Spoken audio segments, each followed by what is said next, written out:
우리가 함께 읽은 로마서 1장 16절, 17절은 로마서의 주제로서 로마서 전체를 요약한 내용입니다. 그러니까 로마서 전체는 1장 16절, 17절을 풀어서 쓴 내용입니다. 그래서 이 주제문을 잘 이해하는 것이 로마서 전체를 이해하는 핵심적인 토대가 됩니다. 여기에는 바울이 전한 복음을 이해하는데 매우 중요한 단어들이 나옵니다. 복음, 구원, 하나님의 능력, 하나님의 의, 믿음, 의인, 이러한 단어들이 바로 그렇습니다. 이 중에 16절에 나오는 복음, 구원, 하나님의 능력은 지난 시간에 보았는데요. 이 세 가지 단어가 한 문장에 나왔죠. 16절 상반절을 좀 제가 다르게 번역해서 옮기면 다음과 같습니다. 나는 복음이 부끄럽지 않습니다. 왜냐하면 이 복음은 모든 믿는 자를 구원에 이르게 하는 하나님의 능력이기 때문입니다. 자, 여기서 모든 믿는 자를 할 때 모든 믿는 자 이 말이 나오는데요. 여기서 믿음이란 단어는 신약 성경이 본래 쓰인 그 헬라어 문법에서 계속해서 반복되는 행위를 가리킵니다. 믿음은 일회성이 아니라는 말이죠. 믿음은 어떤 진리 명제에 대한 단순히 동의하는 것이 아닙니다. 믿음은 진리 자체에 대한, 진리이신 분에 대한 인격적 신뢰를 바탕으로 관계 안에서만 증명될 수 있습니다. 단순히 예수님을 주님이라고 고백한다고 해서 예수님을 주님으로 믿는 것은 아닙니다. 예수님을 주님으로 고백한다면 그분의 말씀에 대한 순종이 뒷받침되어야 비로소 믿음이라 할 수 있습니다. 그러면 로마서 1장 16절에서 바울이 말하는 구원은 무엇일까요? 바울이 말하는 구원은 1차적으로 종말의 구원, 즉 구원의 완성을 가리키는 말입니다.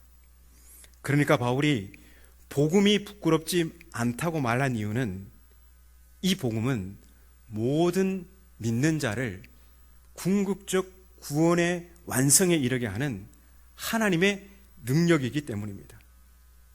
바울은 이 로마서에서 구원을 미래의 일로 딱 못 받고 있습니다. 그러면 어떻게 복음이 모든 믿는 자를 구원의 완성에 이르게 하는 능력일 수 있을까요? 자, 17절을 제가 좀 옮겨봤습니다. 함께 읽어보겠습니다. 화면을 보고 시작. 이처럼 복음이 구원을 위한 하나님의 능력인 것은 이 복음 속에 하나님의 의, 곧 오로지 믿음으로만 주어지는 하나님의 의가 나타나기 때문입니다. 제가 이해하기 쉽도록 좀 도움을 드리기 위해서 좀 16절을 조금 첨가해서 17절을 이어서 했거든요. 다시 한번 읽어볼까요? 시작. 이처럼 복음이 구원을 위한 하나님의 능력인 것은 이 복음 속에 하나님의 의, 곧 오로지 믿음으로만 주어지는 하나님의 의가 나타나기 때문입니다. 네, 여기서 방점은요, 이 하나님의 의가 오로지 믿음으로만 주어진다, 계시된다, 나타난다, 이겁니다.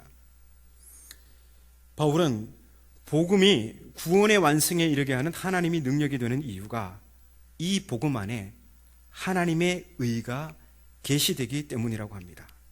바로 이 17절에 로마서의 핵심 개념, 하나님의 의가 나옵니다. 하나님의 의, 이 말은 마치 그것과도 같습니다. 모차르트, 하이든, 베토벤, 도스토옙스키, 톨스토이. 누구나 들어봤지만 누구도 설명하려면 막막한 그런 거 말입니다. 여러분, 왜 모차르트, 하이든, 베토벤, 도스토옙스키, 까미 이런 사람들이 한 번쯤은 다 들어봤지만 설명하기 어려울까요? 고전을 대표하는 인물들이기 때문입니다. 이런 고전, 클래식이라고 하죠. 클래식은 잘 접근하기가 쉽지 않습니다. 그런데 누구든 한 번씩은 다 들어봤습니다. 그 이유가 고전이라는 말의 의미는, 클래식이라는 말의 의미는 오랜 시간을 견디어 살아남은 것. 제가 풀어서 설명드리는 겁니다. 오랜 시간을 견디어 살아남은 것. 이게 고전 클래식입니다. 그만큼 가치가 있고 보편적이고 거기에는 깊이가 있다는 겁니다. 이제 사람들은 이 고전 클래식을 가까이 하지 않죠. 좀 실무하고 어렵기도 하고 공부해야 하니까. 그처럼 이 하나님의 의, 이것도 클래식과 같아요. 고전과 같아요. 기독교인이면 누구나 들어봤을 말이지만 설명하려면 막막합니다. 사실 이 신앙의 마당 안에서 사용하는 많은 용어들이 아는 것 같지만 막상 설명하려면 만만치가 않습니다. 왜 그럴까요? 신앙을 관념적으로 배워왔기 때문입니다.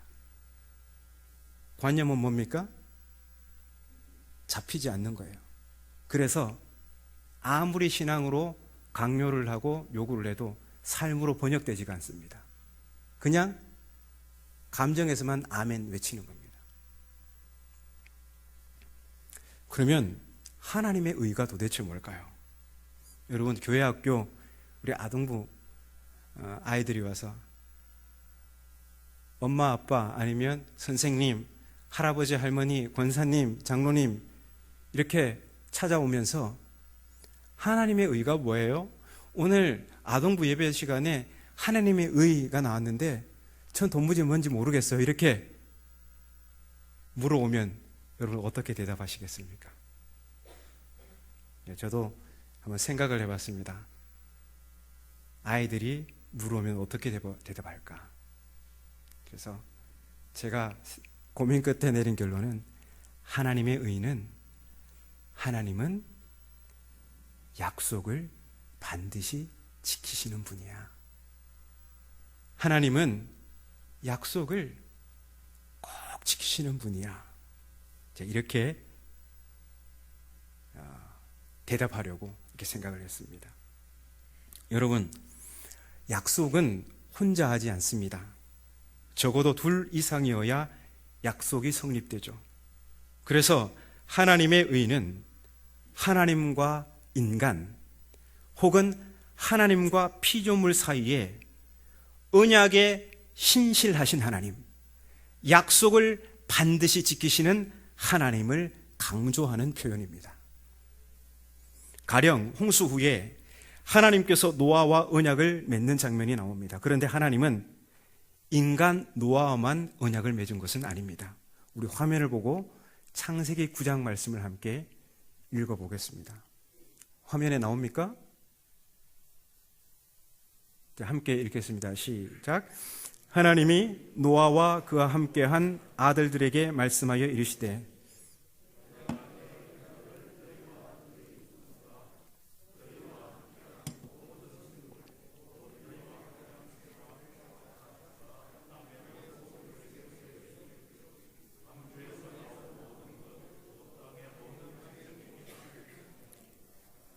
아멘.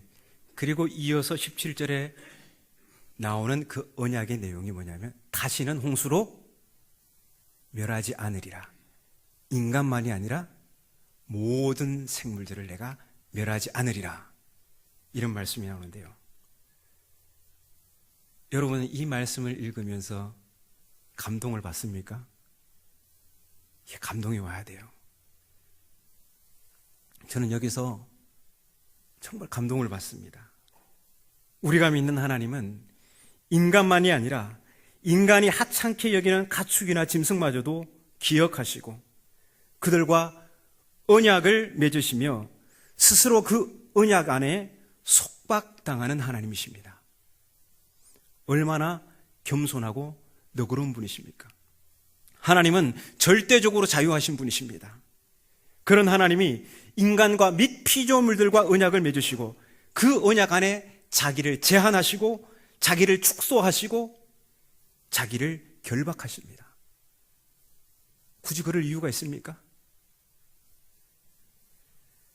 그래서 복음이 모든 믿는 자를 구원의 완성에 이르게 하는 하나님의 능력인 것은 이 복음 안에 무한히 전능하시고 절대적으로 자유하신 하나님께서 인간과 및 피조물들과 언약을 맺으시고 그 언약 안에 자기를 축소하시고 자기를 제한하시며 자기를 속박하시는 무한히 겸비하신 하나님의 신실하심, 즉 하나님의 의가 나타나기 때문입니다. 여러분, 이 하나님의 의가 가장 결정적으로 나타난 사건이 무엇입니까? 예수 그리스도의 십자가와 부활입니다. 예수님은 근본적으로 하나님과 동등하신 분이십니다. 그런 예수님이 하나님과 동등하게 대접받기를 원하지 않으시고 오히려 자기를 비워 종의 모습으로 오셔서 사람들과 같이 되셨습니다. 그리고 자기를 낮추시고 죽기까지 아버지의 뜻에 복종하셨죠. 하나님과 동등하신 예수님은 우리 인간과 맺은 언약을 지키시기 위해서 자기 고난을 제한하시고 축소하셔서 십자가 제단에서 죽음으로 그 약속을 성취하셨습니다. 예수 그리스도의 십자가에서 우리는 언약 안에 자기 권능을 한없이 축소하시는 지극히 겸비하신 하나님을 만나게 됩니다. 그런데 하나님은 죽기까지 자기를 낮추신 예수님을 죽은 자 가운데서 다시 살리셔서 모든 이름 위에 뛰어난 이름이 되게 하셨습니다. 그리고 하늘에 있는 자들이나 땅에 있는 자들과 땅 아래에 있는 자들로 모든 무릎을 예수의 이름에 꿇게 하시고 모든 입으로 예수 그리스도를 주라 시인하여 하나님 아버지께 영광을 돌리게 하셨습니다. 그래서 예수 그리스도의 십자가와 부활이야말로 언약 안에서 이스라엘과 및 모든 인류를 구원하시는 하나님의 의가 가장 결정적으로 계시된 사건입니다. 하나님께서는 골고다 십자가 제단 위에 당신의 아들을 내어주심으로 그를 믿는 모든 자들의 죄를 씻어주셨습니다. 또한 하나님께서는 우리를 궁극적 구원의 날까지 의롭다 하시기 위해서 예수 우리 주를 죽은 자 가운데서 다시 살리셨습니다. 그래서 바울은 이렇게 말합니다. 예수는 우리가 범죄한 것 때문에 내줌이 되고 또한 우리를 의롭다 하시기 위하여 살아나셨느니라. 그러면 어떤 사람에게 이처럼 놀라운 하나님의 의가 나타날까요? 신실하신 하나님의 약속이 나타날까요? 언약에 신실하신 하나님 앞에서 철두철미 믿음으로 응답하는 사람입니다. 17절 상반절을 다시 보면요, 복음에는 하나님의 의가 나타나서 믿음으로 믿음에 이르게 하나니라고 합니다. 믿음으로 믿음에 이르게 하나니. 여기서 이르게 하나니, 이 말은요 사실 원문에는 없는 번역상 첨가된 말입니다. 그래서 원래는 없어요, 이 말이. 그냥 번역상 매끄럽게 하기 위해서 했는데요, 그냥 원문은 영어로 from faith to faith 이렇게 됩니다. 우리말로 옮기면 믿음에서 믿음으로 정도입니다. 그런데 이 믿음에서 믿음으로, 이 표현은요 역사적으로 오랜 기독교 역사 동안 해석하기 어렵기로 악명이 높은 그 표현입니다. 대표적으로 세 가지 해석의 주장이 있는데요. 먼저는 약한 믿음에서 강한 믿음으로. 두 번째 해석의 주장은요, 하나님의 신실하심에서 인간의 믿음으로. 세 번째 해석의 주장은요, 시작부터 끝까지 믿음으로. 여러분은 이 세 가지 중 약한 믿음에서 강한 믿음으로, 하나님의 신실하심에서 인간의 믿음으로, 시작부터 끝까지 믿음으로, 이 세 가지 중 여러분은 어디에 한 표를 주시겠습니까? 저는 이 세 번째 해석, 시작부터 끝까지 믿음으로를 채택합니다. 다르게 표현하면 시종일관 믿음으로, 철두철미 믿음으로, 루터는 오직 믿음으로 라고 했습니다. 자, 이러한 해석을 기초로 17절 상반절을 다시 번역하면 이렇습니다.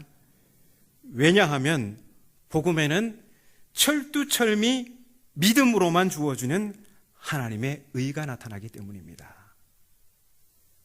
하나님의 의가 누구에게 나타난다고요? 하나님의 그 언약의 신실하심이 누구에게 나타난다고요? 약속을 반드시 지키시는 그 하나님의 사랑이 누구에게 나타난다고요? 철두철미 믿음으로 반응하는 사람. 언약의 신실하신 하나님 앞에 철두철미 믿음으로 반응하는 사람. 그 사람에게 나타난다는 거죠. 자, 이제 16절에서 17절 상반절까지를 연결해서 한번 화면을 보고 함께 읽어보겠습니다. 자, 시작. 나는 복음이 부끄럽지 않습니다. 왜냐하면 이 복음은 모든 믿는 사람을 구원에 이르게 하는 하나님의 능력이기 때문입니다. 먼저는 유대인에게 그러하고 이방인에게도 마찬가지입니다. 이처럼 복음이 구원을 위한 하나님의 능력이 되는 것은 이 복음 속에 하나님의 의, 곧 오로지 믿음을 통해 주어지는 하나님의 의가 나타나기 때문입니다. 아멘. 좀 여러분 이해가 되십니까? 이 16절, 17절, 9절이. 자, 다시 한번 하나님의 의가 누구에게 나타납니까? 언약의 신실하신 하나님 앞에서 철두철미 믿음으로 반응하는 사람에게 나타납니다. 바울은 17절 하반절에서 예언자 하박국의 말을 인용하여 이 같은 사실을 더욱 강조하고 있는데요. 17절 하반절은 기록된 바 오직 의인은 믿음으로 말미암아 살리라 함과 같으니라. 이게 하박국 2장 4절에 나오는 내용입니다. 그런데 바울은 이 하박국의 말을 인용하면서 뭐를 살짝 빠뜨리고 가져왔습니다. 하박국서 2장 4절은 이렇습니다. 화면을 보십시오. 의인은 그의 믿음으로 말미암아 살리라. 여러분 성경을 보시고 뭐를 빠뜨렸습니까? 바울이? 대단하십니다. 그의 이 말을 빠뜨렸어요. 그러면 저 그는 누구일까요? 누구를 가리키는 대명사일까요? 하나님이에요. 하나님. 의인은 하나님의 믿음으로 살리라. 그래서 이 믿음이란 번역 용어는 좋지 않고요. 신실함이라는 거 좋습니다. 그래서 하박국서 2장 4절을 보기 쉽게 번역하면 이렇습니다. 의인은 하나님의 신실함으로 살리라. 그런데 바울은 하나님을 지시하는 대명사 그를 빼고 의인은 믿음으로 살리라만 가져왔어요. 의도적 차용입니다. 그리고 또 하나의 쟁점은 의인은 믿음으로 말미암아 살리라, 이 문장이 그다지 매끄럽지가 않습니다. 우리는 이해할 수 있는 것 같은데요. 여러분, 자, 화면에 나오는 이 문장은 어떤가 한번 보십시오. 악인은, 네, 그거 아닙니다. 내려주시고요. 그냥 악인은 혹은 죄인은 믿음으로 말미암아 살리라. 말이 됩니까? 안 됩니까? 아니, 내가 죄인이었는데 내가 믿음을 가졌어요. 살아요? 아니면 죽어요? 오히려 이게 말이 되지 않습니까?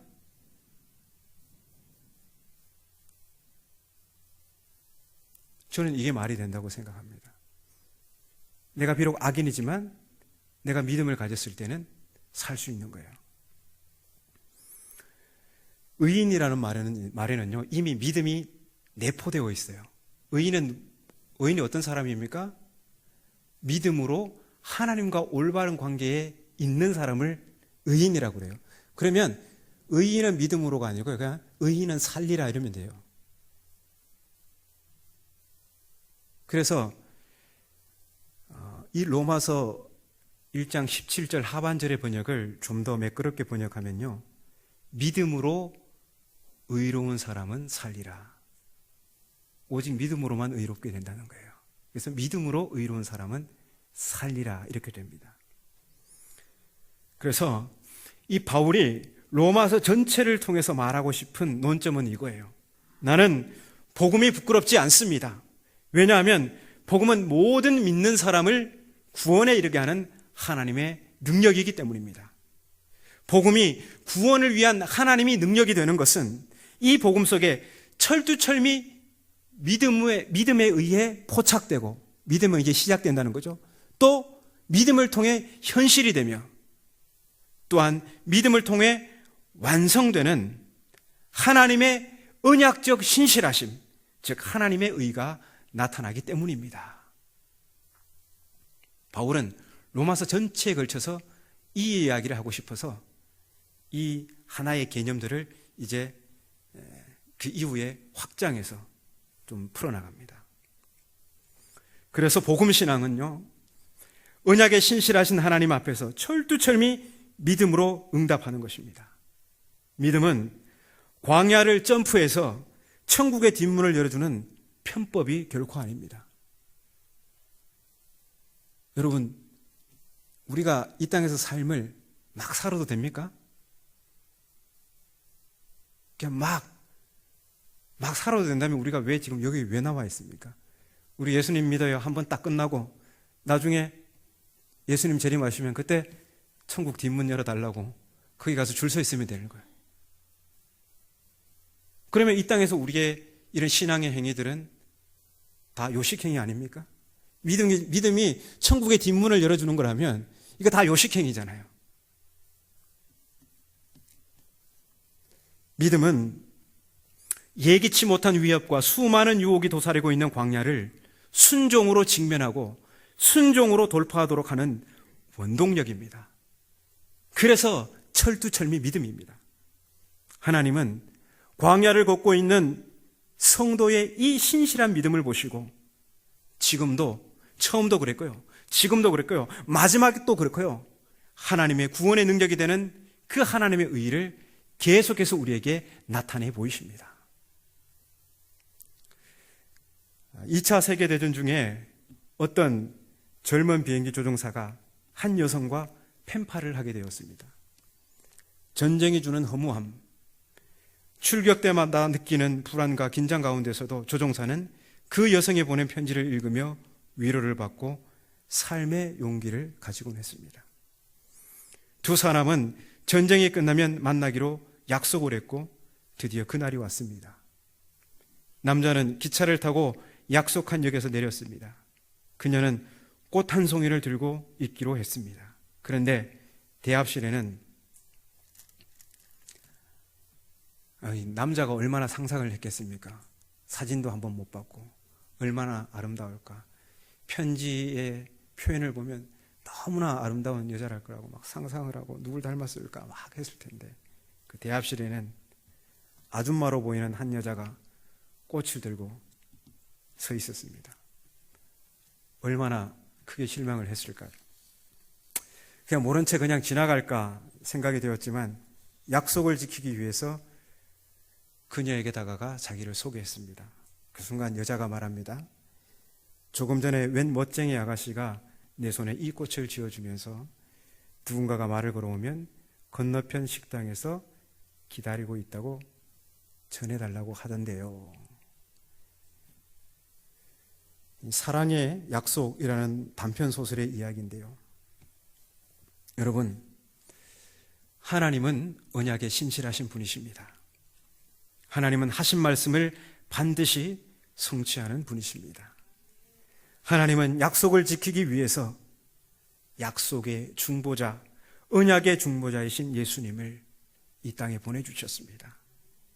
만일 언약의 중보자로 오신 예수님이 죄로 얼룩진 우리의 모습을 보고 나 정말 저런 녀석을 위해서는 절대 죽을 수 없어.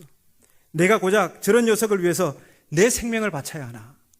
예수님께서 이런 자괴감을 가지시면서 우리에게 적당히 사회적 거리를 두고 그냥 십자가 제단으로 가시지 않고 예루살렘 왕궁으로 입실하셨다면 하나님의 의는 우리에게 결단코 계시되지 않았을 것입니다. 언약의 중보자로 오신 예수님은 정말 죄 많은 우리조차도 상종하기 싫은 세리와 창녀와 죄인들을 외면하지 않으시고 오히려 친히 그들을 찾아가셔서 하나님 나라의 복음을 전해주시고 친히 그들과 우리를 위해 골고다 십자가 제단 위에 자기를 결박하시고 자기 제안과 자기 축소를 통해 인간을 구원하시는 하나님의 의를 분명히 나타내 보이셨습니다. 여러분, 이처럼 언약에 신실하신 하나님이 바로 우리가 믿는 하나님입니다. 우리가 볼품없이 꽃을 들고 있다고 해도 그냥 지나치지 않으십니다. 누구든지 샤론의 꽃과 같은 예수님을 붙잡고 있다면 하나님은 우리를 찾아와 말을 건네십니다. 이처럼 무한히 전능하시면서도 지극히 겸비하신 분이 바로 우리가 믿는 하나님입니다. 그 하나님 앞에 철두철미 믿음으로 응답하시기 바랍니다. 이 믿음만이 예수 그리스도의 십자가와 부활로 계시된 하나님의 현재적 칭의를 궁극적 구원의 날까지 견인하는 원동력이 됩니다. 이 믿음으로 언약에 신실하신 하나님과 한중한 동행하는 우리 모두가 되시기 바랍니다.